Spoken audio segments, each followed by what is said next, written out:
Payg'ambarimiz sollallohu alayhi vasallam yana mavzuni o'zgartirdi va mana bu savollarni so'radi. Sen uchun odamlarning eng baxtlisi kimdir? Namozini qasddan tashlab qo'ygan namozxonlar. Odamlarning eng badbaxti kim? Qizg'anchoqlar. Qaysi narsa seni ishdan qoldiradi?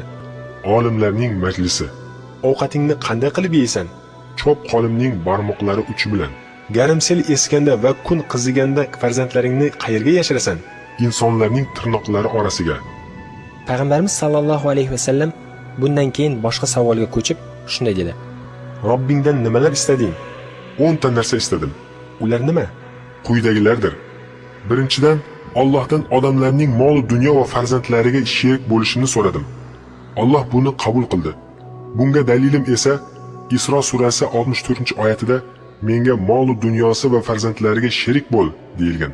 Va yana men ham bismillohsiz suyulgan molning go'shtidan yeyman hamda foiz va harom aralashgan taomdan yeyman.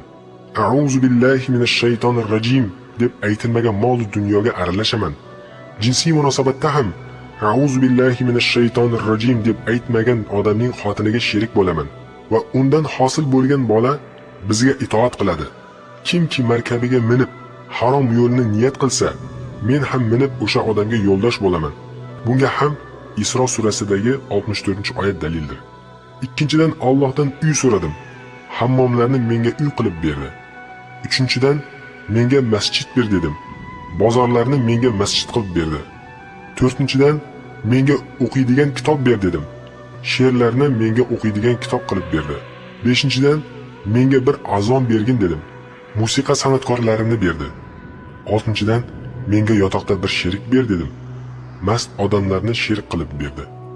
Yettinchidan, menga yordamchilar bergin dedim va menga Qadariya mazhabiga mansublarni berdi.